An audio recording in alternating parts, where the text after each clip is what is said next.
Today on Impact for Christ.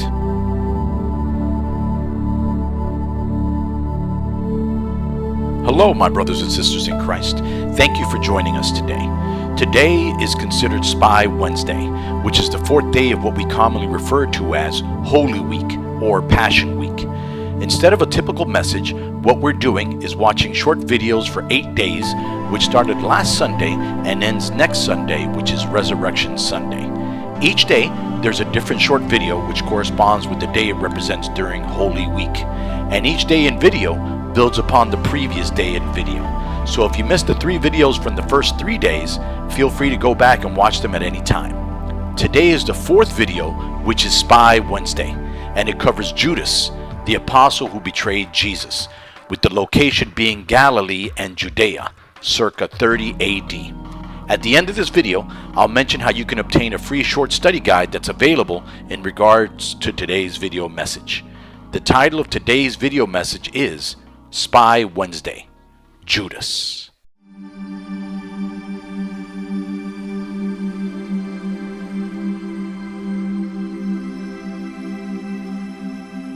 You know the end of my life story, most probably. Would I ask your indulgence to hear another part? My story up to midway through Jesus' ministry. At that point, I was still his friend. Judas is mostly known for one thing: betraying Jesus. But was Judas always an evil person? Jesus chose him to be a disciple, and he followed Jesus faithfully for some time. Judas is not unlike many others through the ages who began as faithful followers. Mine was a common name during my lifetime. Think of 2 original 12 apostles, Jude Thomas or Jude Thaddeus, or even Jude, the brother of Jesus. I was the outsider of the 12. From the beginning, I dressed differently, I spoke differently, and I thought differently. Although the gospel writers don't talk of my interactions in the group, you can guess that I didn't have any close friends among the apostles. And when I struggled, nobody to confide in. I was very skilled with money and was chosen to be the treasurer of our group, even though Matthew was known to be extremely talented in that area.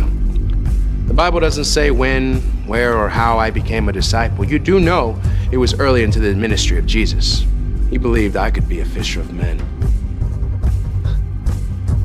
I was as dedicated as any of the other apostles those first couple of years. I wasn't outspoken, but neither were the 6 other apostles that you know very little about.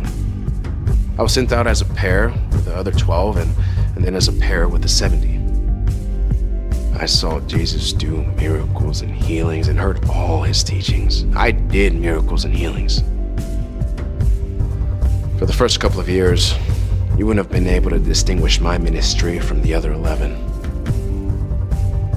Jesus did not distinguish me from them either. He loved me as much as he loved them.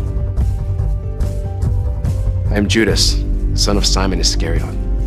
Scholars of your day have concluded that my father's name meant we came from Kirioth, a town about 10 miles south of Hebron or 30 miles south of Jerusalem. Those scholars have concluded that I was probably the only one of the 12 apostles who was not from Galilee. One Sabbath, we apostles went with Jesus to eat at the home of a prominent Pharisee. We were relegated to the cheap seats in the back of the room. Jesus was seated near the front. As often would happen, the Pharisees were trying to find a way to disparage him. A man who was an obvious plant came to stand before Jesus. He had some abnormal swelling, and it was apparent to everyone in the room that he needed healing. Rather than being caught in a trap, Jesus set his own by asking, "Is it lawful to heal on the Sabbath?" Hey, what a question.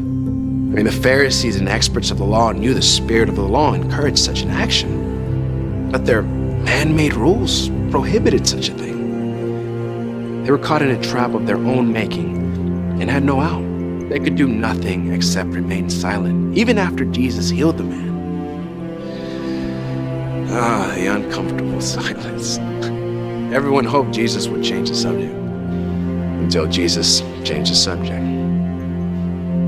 He looked around the room and made the observation that everyone had been scrambling to get seats of honor. Imagine the red faces, because they had been doing just that.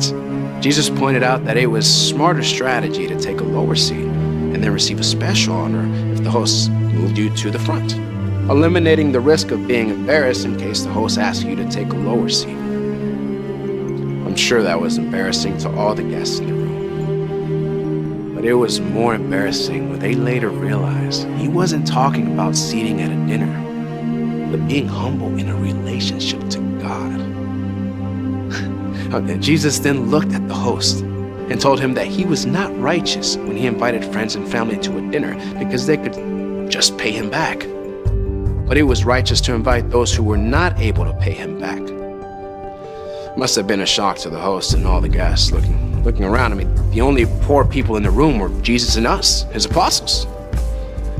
I doubt anybody in the room had ever purposely invited a poor person to a dinner, except for a few relatives. Maybe. It was in situations like those that I began to be uncomfortable. Jesus not only insulted his host twice, but also insulted all the guests in the room. I wanted respect from the religious leaders, always did. But I also always hoped for some financial support from them too. Jesus never seemed concerned about money. I mean, in retrospect, I guess if you already own the whole universe, there isn't much on earth that you need. I mean, consider that in your own life. If you are truly the sons and daughters of God, what is it on earth that you don't already own? Well, back to the dinner at the Pharisee's house. There I was in my cheap seat, squirming in embarrassment, when one of the people near Jesus tried to change the subject again. The man said, "Blessed is the one who will eat at the feast in the kingdom of God." That comment probably doesn't mean much to you, but it did to us in the room. I mean, we were all Jews. We had all been brought up with the notion that only Jews would be saved when the Messiah came. We did not have a well-developed notion of what heaven was or how you got there, but we were all certain that the Jews had exclusive claim to the benefits that would occur when the Messiah came. We were all certain that was true. I mean, especially the religious leaders of the Jews. We were all certain. Except Jesus. Jesus wanted everyone to know that the kingdom wasn't coming on their terms, but on God's terms. And Jesus had been announcing those terms. Those who weren't willing to accept Jesus' terms were going to disinvite themselves from the feast, while those who were willing to accept the terms would enjoy it. The parable Jesus told clearly showed the religious leaders as disinviting themselves, while the obviously unclean people would get to enjoy the banquet. The man's comment had been right. The ones eating at the feast were blessed, but he misunderstood who those people would be. Needless to say, the banquet ended on a sour note, and we were not given any gifts or support. As treasurer, I was quite disappointed that Jesus not only didn't raise any money that night, but he had antagonized people that could have made our lives much better. I should have known it was just going to get worse from there. Not long after that, large crowds were following us everywhere we went. It would have been a simple thing for the Lord to give a little uplifting message and then pass the hat for some contributions from the crowd. Instead of doing that, Jesus raised his voice and said quite the opposite. "If anyone comes to me and does not hate his father and mother, wife and children, brother and sister, and their own life, such a person cannot be my disciple. And whoever does not carry their cross and follow me cannot be my disciple." I can assure you that that is not the kind of message that is encouraging for a treasurer hoping to get more money. Your modern day translators and preachers can waltz around all they want, but Jesus said hate, and that is exactly what he meant. He meant that you not only had to be willing to do without those people and things in your life, but that you counted them as your enemies. And furthermore, he wanted you to become willing to give up your life, literally, in order to become his disciple. You can be assured that many of the crowds left before he could tell the next parable. The parable Jesus told next is my favorite because of its simplicity and obviousness. As with many of his parables, Jesus had seen something we had all seen, but had understood its deeper meaning. We had all seen buildings which were abandoned before they were finished, but never thought anything about them. Jesus understood them in a different way. He said, "Suppose one of you wants to build a tower." He finished that sentence and looked around, nodding at a partial structure in the distance. Not many of us wanted to build a tower, but many of us wanted to build houses. Won't you first sit down and estimate the cost to see if you have enough money to finish? For if you lay the foundation and are not able to finish the building, everyone who sees it will laugh at you. They will say, "This person began to build and wasn't able to finish." From his past lessons, we apostles knew Jesus wasn't talking about buildings. I can't prove it, but when Jesus said that last sentence, I believed he looked right into my eyes, or right into my soul. Maybe that was the first time I realized I was not willing to give up everything to be his disciple.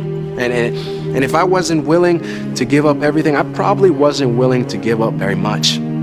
He made me count the cost of being his disciple. And I decided that I wasn't willing to pay the price. That was the day my doubts began. I recall Jesus saying, "Whoever is not with me is against me." Now that I knew I was not wholeheartedly for him, I started finding little ways to be against him. At first, I just discounted some of the things he said. I quit praying as much, and then not at all. I quit listening with attention. I wanted to raise as much money as I could,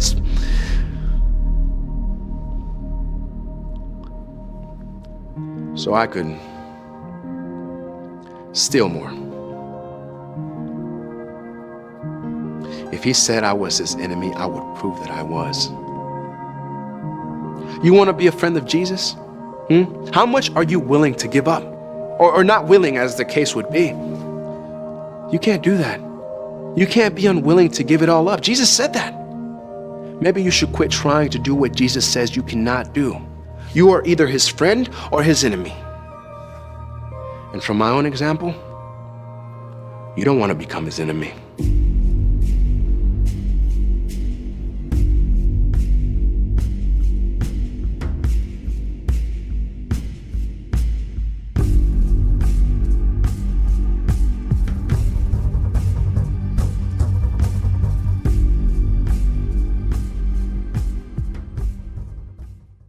I hope you enjoyed today's video, Spy Wednesday, Judas. As I mentioned before, today was the fourth video which corresponds with Spy Wednesday, and it covered Judas, the apostle who betrayed Jesus. Be on the lookout for tomorrow's video, which is Maundy Thursday, Vine, Branches, Fruit, and Leaves. We have a free short study guide that's available in regards to today's video message. If you'd like the study guide, please send an email to ifc_Miami@yahoo.com. Once again, that's ifc_Miami@yahoo.com. In the subject line of your email, please write Free Study Guide for Spy Wednesday. Once again, that's Free Study Guide for Spy Wednesday. And we'll send that to you right away. Also, feel free to share these videos with your friends and family. And lastly, please like and subscribe to our YouTube channel and Facebook page. That way you'll be sure to receive the other videos to this series and other content in the future. God bless you, and see you tomorrow.